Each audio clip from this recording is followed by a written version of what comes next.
Oi, tudo bem com você? Você está na TV FIB e apresentamos para você mais uma edição do FIB Produz. Hoje você vai conferir o bate-papo que a gente teve com os produtores do documentário que se chama O Homem que Fotografava Árvores. O bate-papo é bem curtinho com os produtores, os alunos do último ano de produção audiovisual, o Augusto, o Derek e o Alex. E o Homem que Fotografava Árvores, ele traz esse lado, assim, né? Tipo, as cidades estão crescendo, as pessoas vieram em peso para as cidades, e como que a gente está trabalhando isso, né? Como a gente está tendo consciência do que está ao nosso redor. Se você quiser conferir mais essa produção feita aqui nas Faculdades Integradas de Bauru, não saia daí.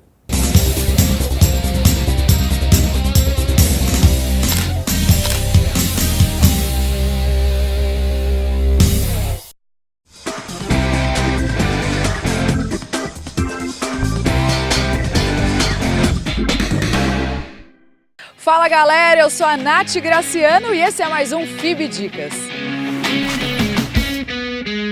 Um curso que tem tudo a ver com FIB Dicas, aqui e atrás das câmeras. Vamos conhecer a produção audiovisual, bora lá?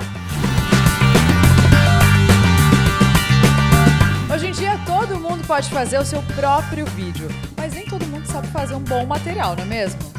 Por isso a FIB criou um curso tecnológico de 2 anos e meio justamente para isso. Para você criar os seus próprios roteiros, captar áudio, imagens de qualidade e produzir.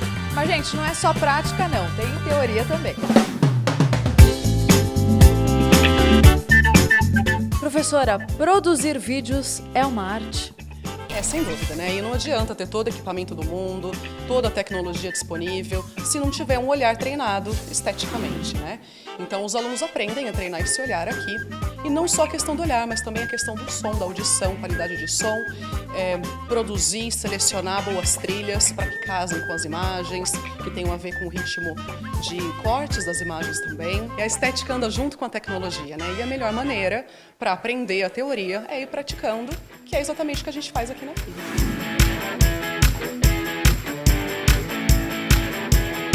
E no final do curso, os alunos desenvolvem um projeto como um curta-metragem que vocês estão vendo agora.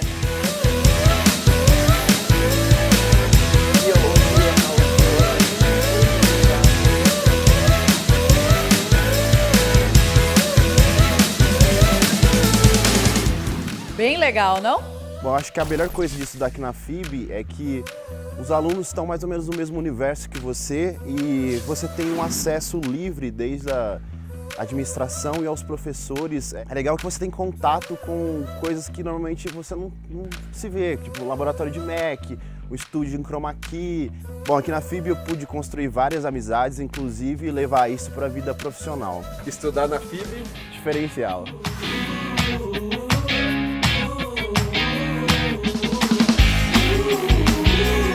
Produção audiovisual. Você curtiu, né? Também, gente. Se você quiser saber mais, é só acessar o site da FIB, fibbauru.br.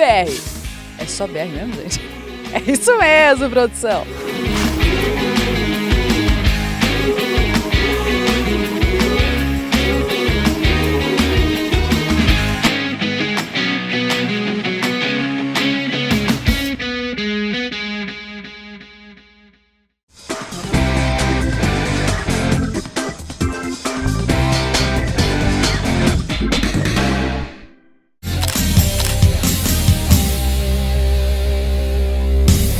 E estamos de volta aqui na FIB pelo cenub.com.br e também pelo 14 da NET, apresentando para você o FIB Produz. Nós estamos aqui hoje com os alunos do último ano de produção audiovisual, o Alex Hernandes, o Derek Lima e o Augusto Zago.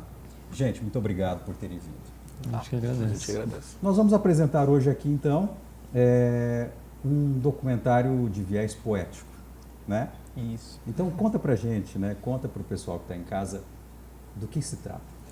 Então, o documentário se chama O Homem que Fotografava Árvores e conta, assim, usa como protagonista a história do Marcos Lara, que é um rapaz que trabalha com construção civil e ele tira foto de casas que já foram demolidas, ele tem fotos muito antigas, ele vai atrás dessas casas que estão só aos escombros, aos destroços e fotografa árvores. E a gente viu assim, ele tem todo um lado poético, ele escreve poesia, assim, uma consciência ambiental gigantesca, assim, admirável.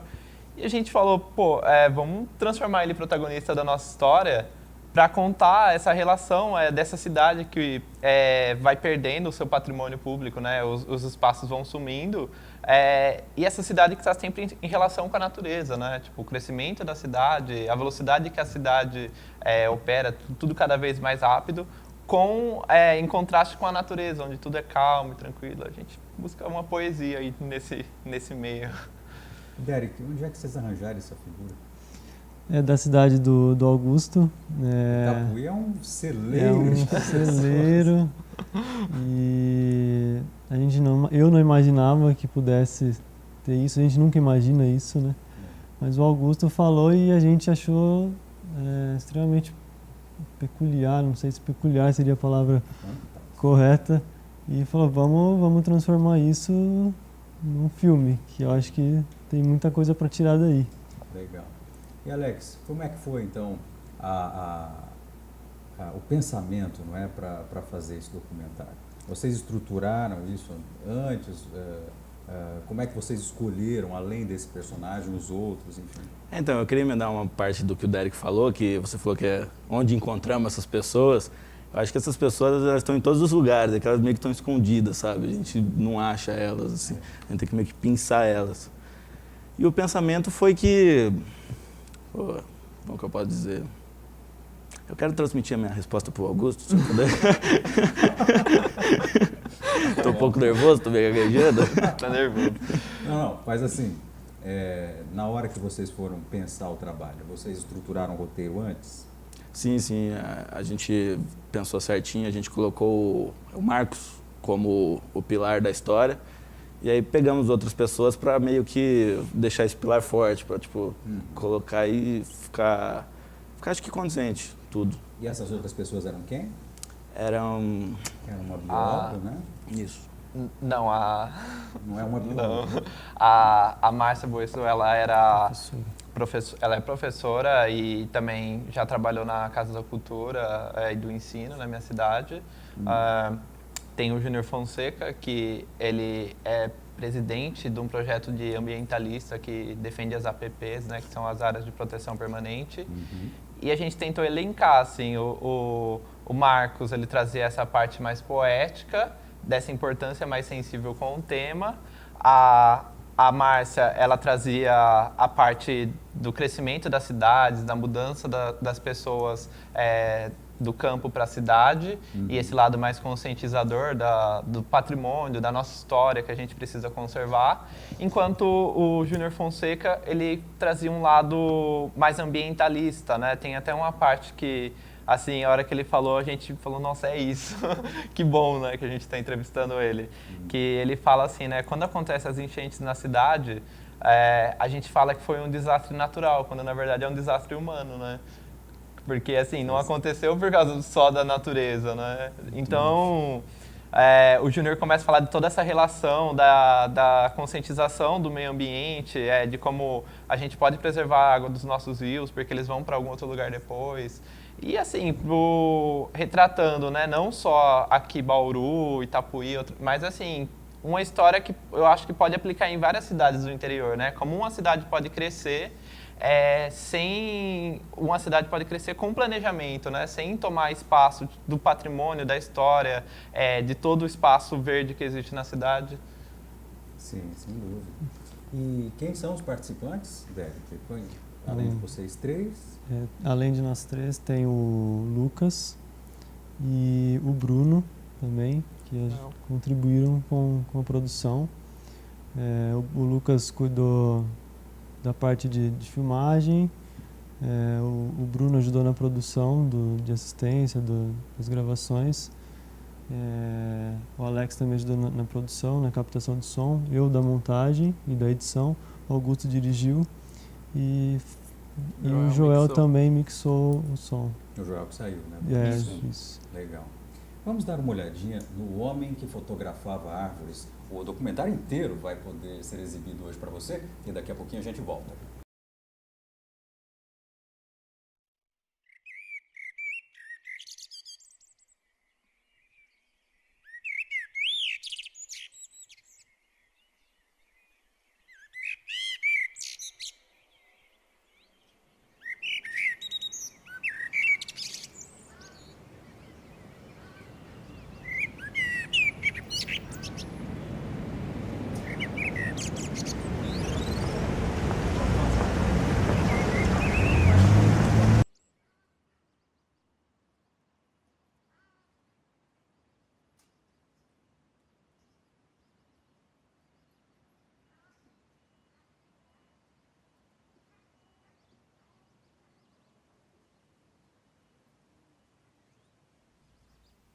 a humanidade vivendo novos tempos, de outros modos, mas nos mesmos espaços. Vivendo entre o que se perpetuou durante séculos e o que já não existe mais. Um complexo descontrolado e abstrato, a cidade. Vivendo nesse esforço em vão de tentar entender o que veio antes. O vício ou a virtude? A tradição ou a contradição? A criação ou o criador? Perdendo-se na tentativa falha de tentar absorver tudo isso de uma só vez. Sem nunca, ao menos uma vez sequer, ter entrado em transe profunda com a vida e com a natureza. Eu sou o Marcos Lara, né? Eu tiro foto desde os 15 anos de idade, por hobby mesmo.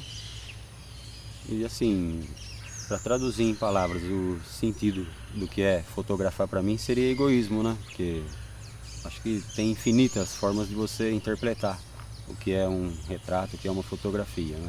Um sentimento pessoal que fica a saudade, sem dúvida, né? De você, aquilo ali já não existe mais, embora a gente saiba que tem o contexto de...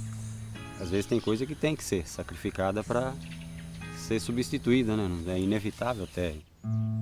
É inexplicável você poder, né, registrar um momento ali que você está vivenciando, que você está inspirado para aquilo, né? Uma coisa que você gostaria que às vezes todas as pessoas enxergassem, interpretassem aquilo, né? Que para mim a fotografia é uma interpretação, entendeu? Do que você está vendo, do que você gostaria que as pessoas vissem também, né? Essas fotos é na verdade para retratar o hoje e para você rever o amanhã.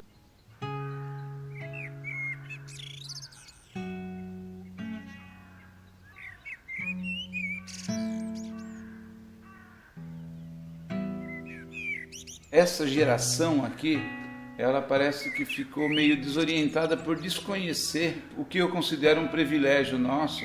Eu costumo dizer que nós nascemos na roça, conhecemos a vida na natureza e viemos para a urbanização. A relação da natureza com a cidade, tanto a cidade precisa, por exemplo, de um rio, de um córrego que traga água limpa para ela, como depois da cidade a natureza precisa também de qualidade, que esse rio, que esse córrego continue com qualidade. E a cidade aqui para ela o povo que vive na cidade nem está lembrando que para ele ter água de qualidade, para o consumo, para as indústrias, enfim, para o desenvolvimento urbano, ele precisa ir lá preservar o meio ambiente, a natureza mesmo. A história mostra que o ser humano, a partir do momento que ele consegue dominar algumas técnicas da agricultura, ele acaba podendo se fixar. A partir de 1950, devido às indústrias, as pessoas começaram a sair do campo em massa e vir para a cidade, né? Eu vivenciei isso. E antes disso, existia a casa, né? A casa central da fazenda, a sede, e existiam várias casinhas onde moravam os colonos. Chegou essa questão das indústrias estarem empregando e eles acabaram migrando em massa para a cidade. Quando nós viemos para a cidade em 64, já não tinham mais os colonos lá na fazenda, né? Eles já tinham vindo para a cidade em busca desse grande sonho que a cidade ia proporcionar para eles.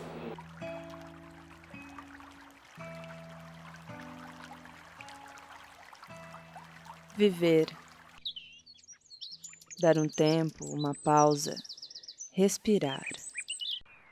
Ver, tocar, sentir, escutar. O som do silêncio. O ruído do vento.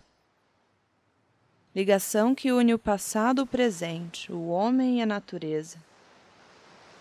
O elo perdido.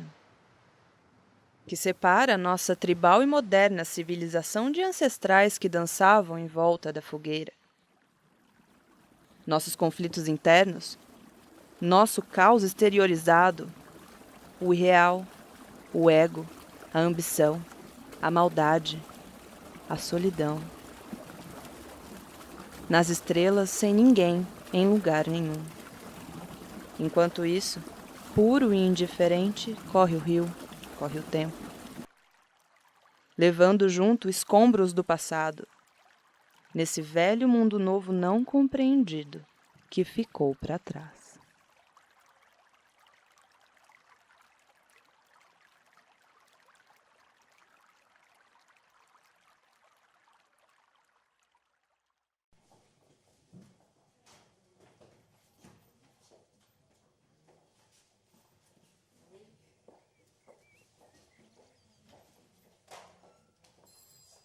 Na roça ouvimos muito isso. Para que você não é dono do mundo, seu domínio acaba aqui na porteira.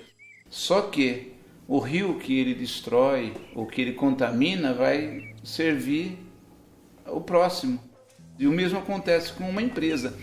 Uma empresa que vai gerar dejetos, vai gerar poluição, seja sonora ou no ar. Um exemplo é esse da monocultura e da intervenção do homem agir sem estar enxergando os efeitos colaterais.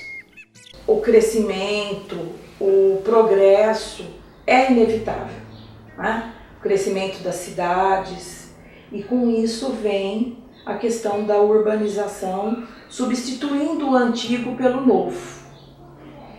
E muitas vezes esses patrimônios antigos, esses prédios, essas residências, que trazem com ela uma história, tanto na questão da arquitetura, né, como também a forma como esse povo vivia. Eles não estão sendo preservados e mantidos, né? Eu acho que falta essa visão política dos gestores e inclusive dos proprietários, que muitas vezes não pensam em preservar esse patrimônio que conta uma história. Precisaria ter políticas públicas voltadas para o patrimônio, para esse patrimônio, para a preservação dessa história, para o tombamento de algumas casas que contam a história da cidade. Isso é muito importante. É importante que o povo ele tenha esse conhecimento cultural, porque um povo que não preserva a sua história, né? Como que você pode não preservar a sua história? A sua história, a história da cidade é a história de um povo, como ele viveu, como ele vive, né? É o passado e o presente desse povo.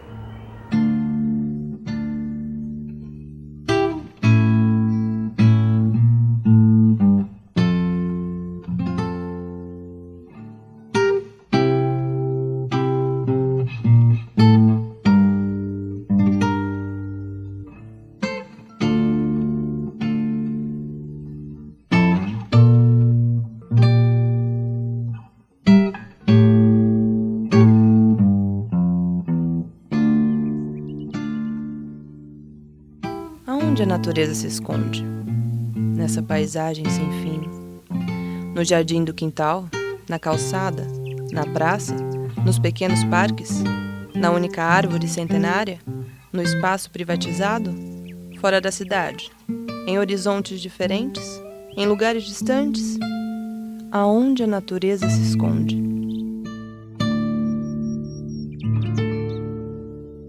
O Ministério Público, a Justiça, eles não têm instrução, informação.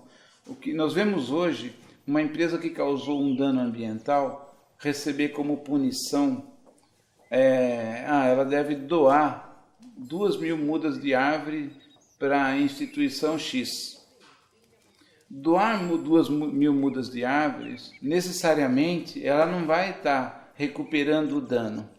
Ela deveria, a sentença correta ela deve reflorestar uma área com 2.000 árvores. Por quê? A hora que ela doa aquela árvore, ela cumpriu o que o juiz determinou, o que o Ministério Público determinou. Doei as mudas de árvore. Só que essas 2.000 mudas de árvore, elas precisam de 4 anos para ter sobrevida. quem vai sustentar ela esses 4 anos? Então, a falta de instrução para o Ministério Público, para a Justiça, para fazer que vire uma obrigação verdadeira. Porque acaba até sendo fácil o cara falar, eu vou ter que cortar aquela árvore nativa, uma árvore de 100 anos, vou ter que plantar 2.000 mudas. Não. Já vi lá no Ministério Público, eu vou doar 2.000 mudas. Para ele é fácil comprar, ele recupera com dinheiro, quer dizer, não recuperou nada. O que era transcendente e permanente, o tempo o desfez, ficou para trás. Os costumes, os tabus, as tradições. A casa, a construção, a casa nova na Rua Velha, uma casa em construção que já se encontra abandonada. Uma cidade contemporânea e modernizada nesse mesmo mundo antigo que está sempre em constante mudança, cada vez mais rápido.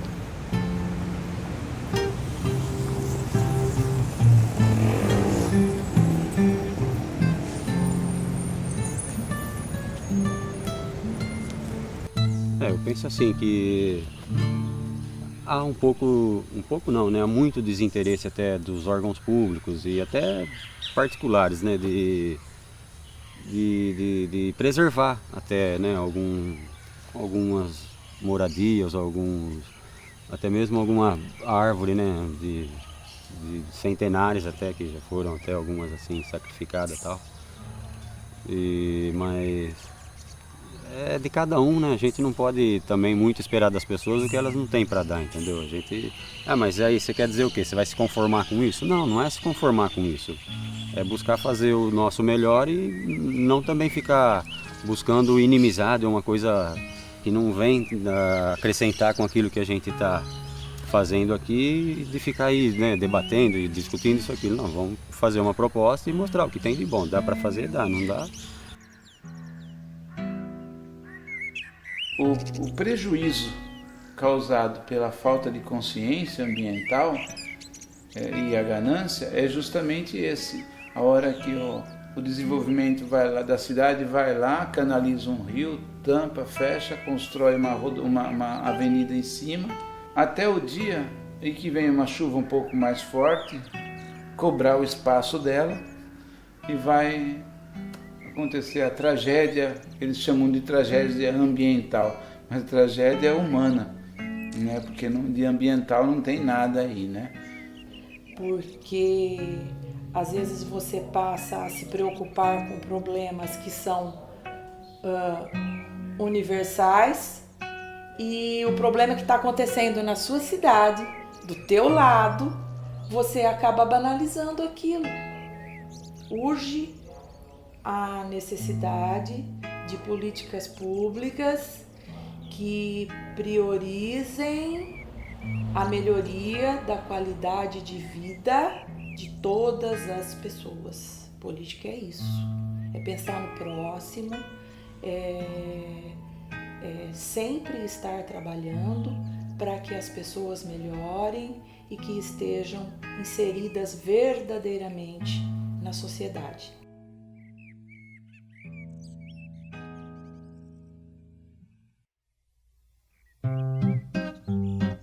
Vivemos tempos modernos. Sempre há uma promessa para o tempo que vivemos. O tempo vai passar. E quando nos dermos conta, nós, que éramos a nova e evoluída sociedade, já faremos parte do passado. E quem sabe ainda seremos lembrados em fotografias antigas, pelos nossos filhos e pelos nossos netos. Sei que não há mais tempo perdido. Sei que as distâncias ficaram cada vez menores. A convivência com as praticidades e as tecnologias nos possibilitou ficarmos conectados o tempo todo. Saber tudo o que está acontecendo em qualquer lugar a um clique de distância, nos aproximando do mundo, sem restrições. Eu sei. Mesmo assim, não vamos deixar que as novas tecnologias e os costumes nos distanciem da nossa essência e da intensidade e do encanto de estar em contato profundo com a vida.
E estamos de volta aqui na FIB, o FIB produz para você. Nós estamos conversando aqui, você acabou de assistir o documentário inteiro feito pelos alunos do último ano de produção audiovisual que estão conosco aqui, o Augusto, o Derek e o Alex. Gente, para encerrar, queria que vocês comentassem do impacto disso. Vocês já conseguiram exibir, enfim, como é que foi a recepção? Bom, no caso a gente tinha um projeto no Catarse, né, para o Homem que Fotografava Árvores. E só um minutinho, para quem está em casa, o Catarse é um programa de financiamento público, né? Isso, quer dizer, de crowdfunding, que se chama hoje, né? Isso. E a gente teve um apoio aí, não atingiu a nossa meta, mas a gente ficou muito feliz assim de ter esse apoio e de ter essa visualização assim das pessoas que estavam interessadas, né? No caso, ele se encontra disponível no YouTube pelo nome, quem tiver interesse em assistir. A gente publicou em grupos do Facebook que trabalham sobre as histórias das cidades. Então a gente foi lá, Centenário de Jaú, Centenário de Bauru, e começou a procurar esses grupos que sempre tem um nome assim, um termo um pouquinho diferente, mas é um espaço para as pessoas postarem fotos antigas de suas cidades. E até assim, de debate público, de falar questões, olha, como era antes, né, e como está agora. E o Homem que Fotografava Árvores, ele traz esse lado, assim, né? Tipo, as cidades estão crescendo, as pessoas vieram em peso para as cidades, e como que a gente está trabalhando isso, né? Como a gente está tendo consciência do que está ao nosso redor. São Paulo mesmo, que tem muito da agropecuária, né? Da monocultura da cana. Então, assim, é uma relação interessante, né? Para você ir um pouco além da cidade, né? Do que está em volta e ver que a coisa, assim, é muito mais ampla. É para uma reflexão também sobre o que a gente pode fazer para mudar, para melhorar, mesmo que seja pouco, a situação, porque a gente vê, mas o comum é a gente só ver e não fazer nada. Então é uma reflexão também sobre o que nós podemos fazer né, para mudar pelo menos o nosso meio ali, né? Nosso meio. E as dificuldades profissionais que vocês tiveram, né? Quer dizer, que tipo de aprendizado que vocês conseguiram extrair dessa situação? Que na captação de áudio que eu fiz, acho que foi a coisa que mais deu problema, foi o fato de ser externo. A gente estava num lugar lá que tinha muito pássaro. Não sei como que poderia fazer isso, soltar uma bomba, não sei se seria certo. Não sei se é certo isso até, desculpa se for errado. Mas não tinha como controlar, e era um local bonito e direcionava, tentava colocar, e mesmo assim teve o Joel que mixou o áudio, ele teve um pouquinho de trabalho para consertar isso depois. E também na entrevista da... como chama? A Márcia. A Márcia, na entrevista da Márcia também tinha... Lá perto estavam aqueles carros que passam na rua fazendo som, e aí também não tinha jeito. Coisas que fogem do controle. São algumas dificuldades técnicas, né? Que todo trabalho pode acontecer. Até do sol, teve cenas que a gente teve dificuldade com o sol, passando nuvem, ia mudando, e a cena ia mudando de cor por causa do sol. Deu um trabalho na edição isso. Mas assim, são dificuldades que fazem parte e a gente tem que lidar com isso. Mas ficou muito bonito.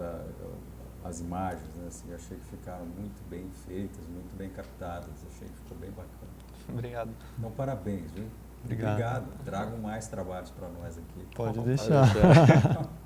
Para você que esteve conosco, muito obrigado pela companhia também. Nós esperamos que você curta as nossas redes sociais, no YouTube, no Facebook também. Acompanhe conosco semanalmente as produções feitas aqui na TV FIB. E para encerrar a edição 2017, nós trazemos mais uma edição do programa da Michelle, falando sobre as diferenças que há entre asiáticos, japoneses, coreanos, chineses. Curta conosco, muito obrigado pela companhia e até mais.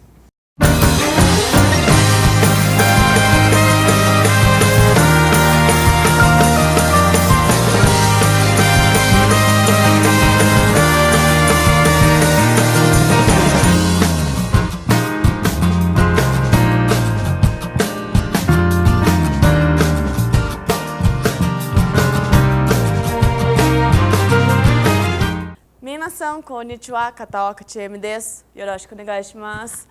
Hoje eu vou falar para vocês sobre o Japão e as diferenças culturais. Então eu vou falar alguns dos costumes do Japão que aqui no Brasil não é muito comum e que as pessoas praticamente não conhecem. Então vamos começar pelas estações. No Japão é muitas estações muito demarcadas. Não é que nem o Brasil, que chove no verão, faz frio no inverno e que no mesmo dia tem as 3 estações. Tem o frio, tem o outono, tem o calor dos infernos e tem o frio novamente. No Japão, não. No Japão, você não vai correr esse risco. Se tiver frio, vai estar frio. Se tiver calor, vai estar um calor de 40 graus. E se tiver a primavera, vai estar lindo, cheio de flores. Vai ser o melhor lugar assim, para você ir passear. Fora isso, tem também as comidas. Eu gostaria de deixar bem claro que eu não como cachorro. Eu sou japonesa e no Japão não se come cachorro. Eu acho que é uma questão muito importante as pessoas saberem. No Japão não se come cachorro. E também ninguém vive à base só de yakisoba e sushi. As pessoas acham que eu comia yakisoba todo dia. Eu não comia yakisoba todo dia. Em 2 anos eu comi mais batatinha e Coca-Cola do que yakisoba. Porque eu não gostava de yakisoba. E eu ainda não gosto de sushi. Outra coisa muito importante é as pessoas acharem que comer comida japonesa no Brasil é a mesma coisa que comer comida japonesa no Japão. Não tem nada a ver. É simplesmente assim, pessoas que vêm do Japão e comem comida japonesa do Brasil simplesmente não entendem o que é isso. É simplesmente as pessoas inventaram uma receita que eles acham que é a comida japonesa e servem e acham que está tudo lindo. Comida japonesa mesmo não tem o gosto da comida brasileira que eles acham que é japonesa. E isso é uma questão muito importante.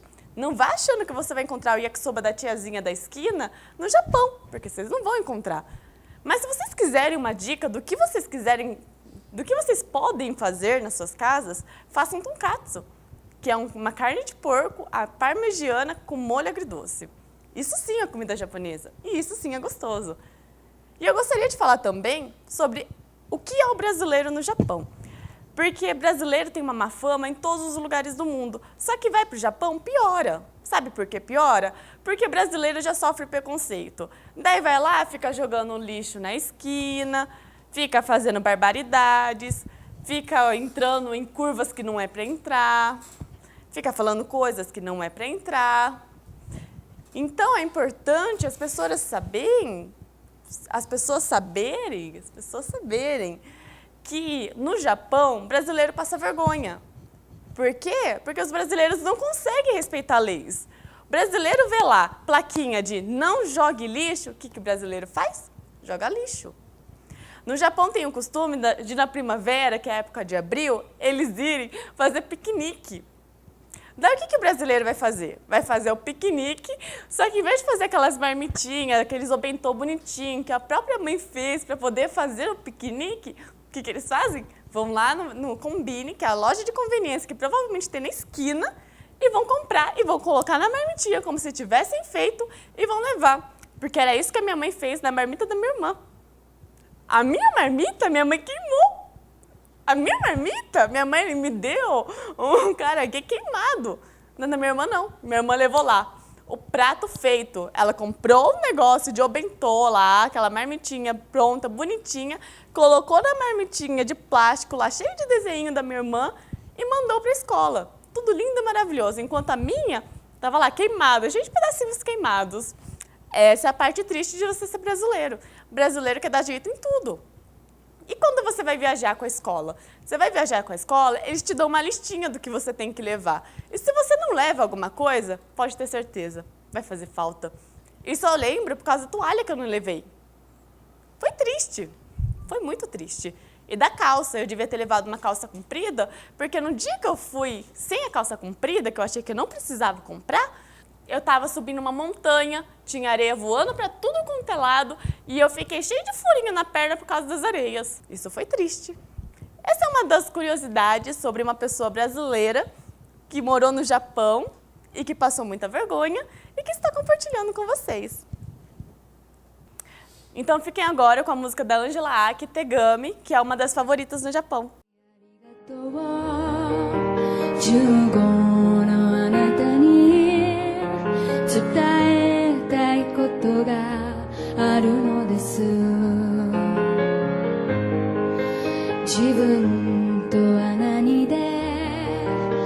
poco en cada